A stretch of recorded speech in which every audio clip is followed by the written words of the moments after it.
sorry. Nah, kemudian ketika kita menilai risiko apa saja, yang jelas kita menganalisisnya, kemudian menilai risiko dan menetapkan pengendaliannya. Dari mana kita tahu? Nanti kita pelajari. Ya, menganalisis risiko apa itu? Ya, kita menguraikan risiko-risiko itu, gitu ya. Tingkat kemungkinannya seperti apa dan tingkat keparahannya seperti apa. Menilai risiko yang membandingkan terhadap standar yang kita buat. Nih, sebenarnya standar itu ya misal nanti kita lihat ya. Kemudian penetapan pengendalian jadi bisa saja apa namanya tingkat resikonya itu yang ada pada proyek kita itu kita terima. Nah, kita terima caranya dengan apa? Kita menilai risiko dengan mungkin was-was. Mungkin saja kita hilangkan risiko itu. Atau mungkin saja kita kendalikan dengan cara yang lain, gitu Bapak Ibu ya. Kemudian ketika untuk menilai tingkat risiko kita harus nanti itu digolongkan risiko itu menjadi risiko tinggi, sedang atau rendah gitu ya. Kalau untuk K3 itu jelas gitu ya. Risiko tinggi itu kalau membahayakan ya, sangat membahayakan keselamatan umum, harta benda. Jadi bukan hanya nyawa manusia tapi harta benda juga gitu ya. Dan juga keselamatan umum. Dan juga membahayakan lingkungan sekitar di kegiatan konstruksi. Sedangkan risiko sedang itu dapat berisiko membahayakan keselamatan umum, harta benda dan jiwa manusia.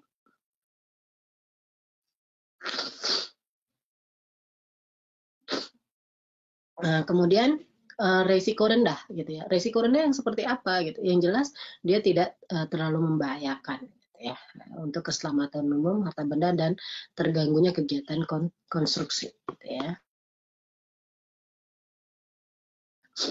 Kemudian nah ini mengenai risiko. Risiko itu adalah kekerapan terjadinya risiko itu dikalikan dampaknya gitu, atau akibatnya gitu ya. Misal probabilitas itu harus kita definisikan kan. Kalau jatuh dari 2 lantai itu seringnya tuh sering terjadi itu nilai apakah di apa misalnya dalam 1 tahun 2 kali kejadian jatuh misalnya. Apakah itu dikatakan sering atau kadang-kadang terjadi atau jarang terjadi? Dilihat juga dari skala bangun gedung di daerah itu udah berapa gitu ya. Ya reken-reken lah atau kira-kira lah gitu kan. Dari situ kayak dua kali kejadian di daerah itu cuma bikin gedung 2 kali, 2 gedung ya berarti itu sering terjadi. Jadi dari sekian gedung dia udah 1 kali jatuh aja udah disebut sering gitu ya. Atau mungkin kemungkinan lainnya Bapak Ibu cuma ngelihat kalau dalam gedung itu 2 kali jatuh baru dibilang sering. Terserah Bapak Ibu mendefinisikannya gitu ya. Cuma yang dikatakan jarang terjadi, kadang-kadang terjadi atau sering terjadi itu secara kuantitatif Bapak Ibu harus mendefinisikannya gitu. Ya, jarang terjadi itu apa, kadang terjadi itu apa, sering terjadi. Cuma nilai 1 itu jarang terjadi. Nilai 2 itu kadang-kadang terjadi, sedangkan nilai 3 itu sering terjadi. Ya. Kemudian kalau untuk SMKK-nya peraturan menteri PUPR itu bikinnya 3-3. Ya, 3-3. Akibatnya juga 3. Terus kalau Bapak Ibu mau bikin 4-4 ya nggak apa-apa gitu. Tapi Bapak Ibu harus firm gitu dengan definisi ini. Kalau nggak firm lebih bagus ikut peraturan saja seperti itu ya. Terus nilai akibat misalnya luka ringan harus Bapak Ibu definisikan luka ringan ini seperti apa. Seingat saya tanya dokter itu patah tulang itu dibilang luka ringan. Kalau saya mungkin patah tulang itu udah kesakitan, saya bilang udah luka sedang atau luka berat gitu ya. Cuma kalau kata dokter itu luka ringan, ya itu kalau seperti itu. Terus kemudian tingkat resiko pekerjaan K3 itu risiko K3-nya itu nilai rata-rata risiko. Dan didefinisikan nilai 1, 2 itu risiko rendah, 3 dan 4 itu risiko sedang, dan 6 ke 9 itu risiko tinggi gitu ya Bapak Ibu ya. Nah ini Bapak Ibu harus mengurai ini gitu. Jarang itu terpapar atau terkena kurang dari 6 kali dalam setahun. Apakah harus 6 kali untuk sembuh setiap ini? Enggak. Bapak Ibu harus definisikan ini gitu ya. Ya seperti itu untuk proyeknya gitu ya. Bukan Bapak Ibu sih sebenarnya. Kalau misalnya Bapak Ibu bikin gedung, desainernya harus konsultan perencananya kali ketiganya harus mendefinisikan ini ya Bapak Ibu ya. Kadang-kadang seperti apa, sering apa. Nah yang Bapak Ibu lihat ini aja. Dia ditentukan belum sama mereka seperti ini gitu ya. Terus tanya kenapa ini segini, kenapanya ini segini gitu ya. Kalau Bapak Ibu dari instansi harusnya seperti itu gitu ya. Kalau Bapak dari Bapak Ibu dari penyedia harus cari tahu kenapa harus punya logis ya reasonable reason gitu ya, alasan yang logis alasan yang logis untuk menaruh ini 6 dalam 1 tahun, kemudian ini itu udah harus bagaimana menjelaskannya udah harus tahu begitu ya. Terus peringkat resiko. Nah ini kita lihat bahwa memperingkatkan resiko itu kita membuat dulu gitu ya. Kalau tingkat frekuensinya itu 1, 2, 3, terus untuk tingkat keparahan 1, 2, 3.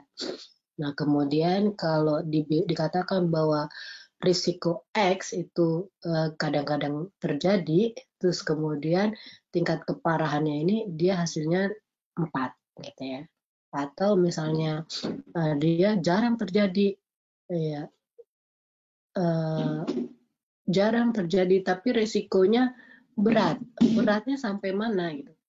Kalau sampai mati gimana harusnya? Kalau sampai mati kan harusnya di 3 ya. Tapi kenapa sedang? Gitu. Ya ini perlu juga dipahami Bapak Ibu ya. Enggak selamanya ini nanti jadi sedang gitu. Nanti harus dimasukkan kategori tinggi gitu ya. Ya itu nanti ada per definisi. Jadi mungkin supaya dia artinya apa? Kalau 1 itu juga jangan didefinisikan jarang gitu. Kalau sampai mati lebih bagus 1 dalam kejadian mati itu dianggap sering sehingga nanti dia masuk ke tinggi atau minimum 2 gitu ya. Itu tekniknya sendiri gitu ya. 1 tapi kalau dari lantai 20 gitu ya. 1 dari lantai 20 dalam satu kejadian harusnya dikatakan sering, harusnya nggak boleh kayak gitu ya. Nah kemudian bagaimana kita ke manajemen resikonya. Manajemen resikonya, nah ini kan ada yang disebut HIRAC, yaitu HIRAC itu hazard identification, risk analysis, D-nya apa, decision control kalau nggak salah. Jadi lebih ke arah bagaimana memanajemen bahaya ini gitu ya. Nah jenis-jenis bahaya ini kan tadi kan ada 7 ya, fisika, kimia, biologis, ekonomi, psikologis gitu ya. Apalagi tadi ada yang kurang, harusnya 7. Kemudian jenis resikonya bisa aja cacat, mati, cedera, harta benda rusak, selamat umum, rusak lingkungan, dan juga produksi terhenti gitu. Nah, jenis pengendaliannya ini adalah eliminasi, substitusi, rekayasa administrasi, pelatihan, dan APD. Ini berjenjang gitu ya. Yang pertama dilihat ada apakah perlu dieliminasi atau dihilangkan gitu ya bahaya itu gitu ya, sumber bahaya itu. Misalnya apa ya, yang bisa dihilangkan. Dan ke gambar tadi misalnya apa misalnya di timbunan tadi gitu ya, di timbunan tadi kan sumber bahayanya timbunan gitu ya, supaya tidak menimbulkan bahaya timbunannya kalau bisa dihilangkan dari situ gitu.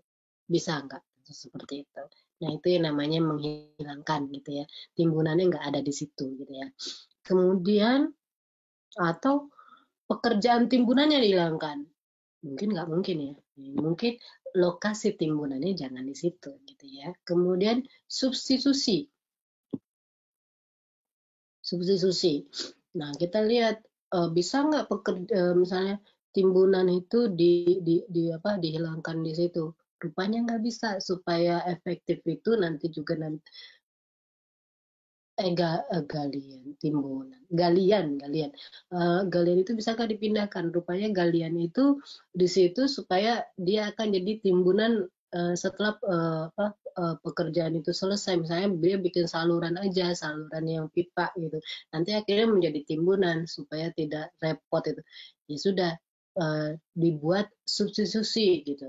Substitusinya seperti apa? Misalnya mungkin substitusi dari galian itu apa? Itu yang dipikirkan oleh si perencana seperti itu. Mungkin itu contohnya gitu ya.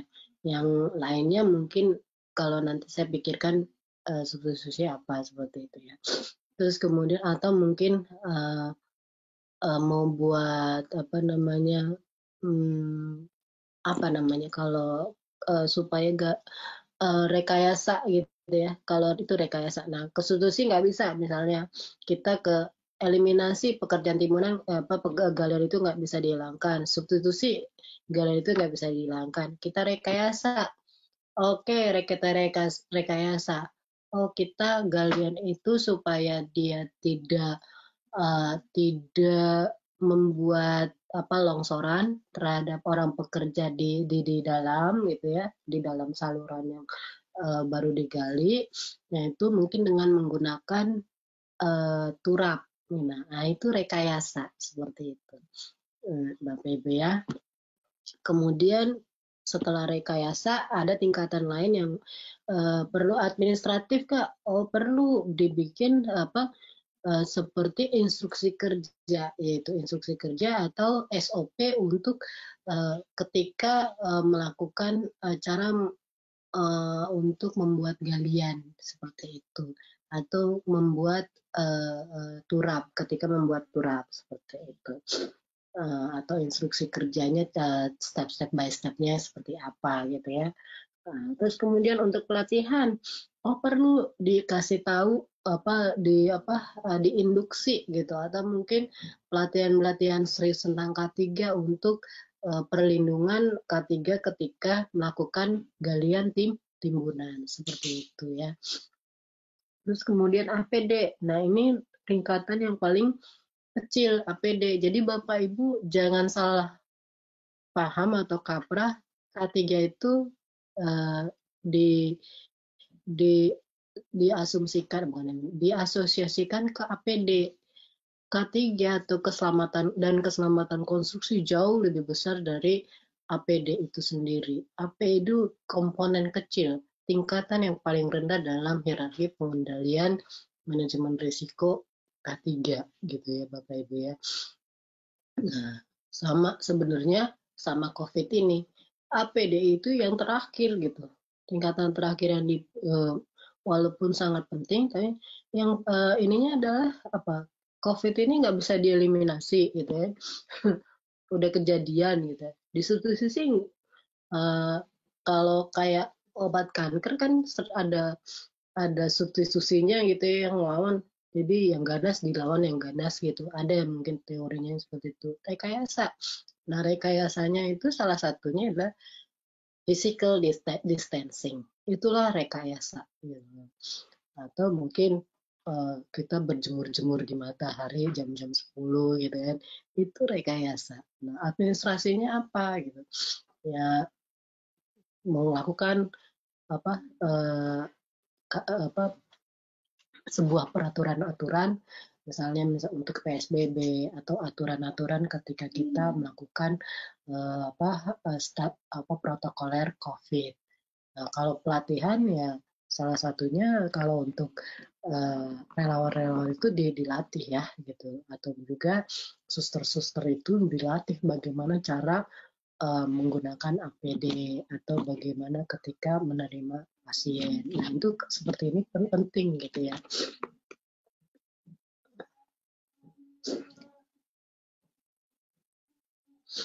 Kemudian, nah itu tadi ya. Nah ini pengertian-pengertiannya, eliminasi apa, substitusi apa, rekayasa apa, gitu ya.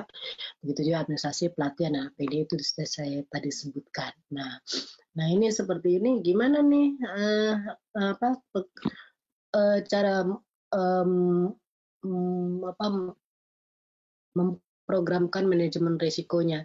Nah, misalnya ada pekerjaan galian gitu ya di bangunan gedung dengan kondisi. Nah, ini ada teridentifikasi nih. Gedung dengan kondisi tanah labil. Ini dikatakan sebagai apa? Bahaya kondisi tanah labil. Jadi sumber risikonya ada nih. Jadi kalau kondisi tanah pekerjaan galian pada basement bahan gedung dengan kondisi tanahnya yang labil. Artinya apa? Ada sumber bahaya itu tertimbun gitu ya. Kemudian kira-kira kekerapannya bagaimana? 3 gitu. Sering terjadi yang seperti ini.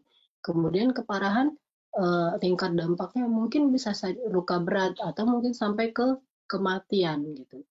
Sehingga dikatakan bahwa untuk pekerjaan galian itu tingkat risikonya tinggi. Nah, ini menjadi skala prioritas diperhatikan bahwa ini jangan sampai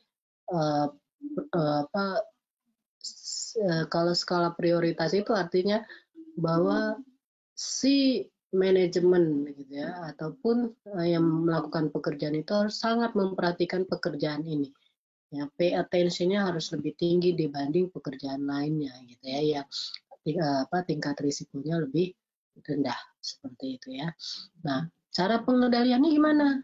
Mulai kan kita lihat di eliminasi bisa nggak? Lihat urutan kan eliminasi. Oh nggak bisa, pekerjaan galian ini harus ada dan galian itu harus ada gitu dan harus di situ misalnya seperti itu. Kemudian oke, eliminasi nggak bisa. Substitusi bisa nggak mengganti pekerjaan galian ini? Oh nggak bisa gitu ya. Nanti kalaupun enggak digali, tanahnya harus dibenerin gitu kan. Nah, tanahnya itu mendapatkan apa sih namanya perlakuan misalnya destabilisasi seperti itu. Tetap ya misalnya harus digali dulu, nanti dicampur dengan timbunan pilihan seperti itu kan. Sehingga tidak bisa diganti ya. Makanya supaya menghindari adanya ketimbunan, mungkin salah satu pengendaliannya adalah dengan rekayasa. Ya. Kemudian penggunaan turap. Terus kemudian perlu nggak administrasi? Oh iya, administrasinya itu dia ini masih rekayasa ya, menggunakan metode pemancangan. Jadi turapnya mungkin dia pakai sheet pile gitu ya. Atau mungkin kalau sampai dia pakai metode pemancangan harusnya sheet pile ya. Kalau cuma kayu-kayu biasa ya bisa dikatakan pemancangan tapi ya sederhana gitu ya. Kemudian tadi apa setelah rekayasa administrasi. Administrasi kita menggunakan menyusun instruksi kerja ya, SOP khusus untuk satu kerjaan itu gitu. Jadi dinamakan instruksi kerja gitu ya. Kemudian apalagi menggunakan rambu peringatan dan barikade. Ya, itu administrasi sifatnya. Kemudian kita melakukan pelatihan kepada pekerja, pelatihan khusus untuk bagaimana metode pelaksanaan terhadap pekerjaan galian dengan ada turap di sana gitu ya. Terus kemudian penggunaan APD sesuai. Setelah itu yang terakhir yaitu APD gitu ya. Terus penanggung jawab siapa di sini? Yaitu pengawas lapangan kalau di pengguna. Kalau di penyedia siapa ini yang bertanggung jawab? Harusnya ya mungkin ya quality engineer, harusnya lebih bagus di sini ahli K3 konstruksi gitu ya. Nah ini kalau kita memperhatikan analisa harga satuan kalau kita nanti ke biaya pekerjaan, tapi kita nggak usah ngomongin ini dulu. Yang jelas inilah contoh-contoh bagaimana kita memanage risiko gitu ya. Mungkin daripada kita banyak teori, dan Bapak Ibu juga sudah saya berikan gitu ya materi gitu ya. Nah ini kalau untuk segmentasi kecil ya, sebaiknya petugas K3 saja. Ini saya punya ini petugas K3 seperti ini ya, K3 konstruksi. Kalau udah menengah ke besar sebaiknya menggunakan ahli K3 seperti itu ya Bapak Ibu ya. Mungkin segitu dulu Mbak Diana. Nah, demikian Bapak Ibu, lebih kurangnya dalam webinar hari ini saya mengucapkan mohon maaf, dan untuk mengakhirinya saya ucapkan wassalamualaikum warahmatullahi wabarakatuh.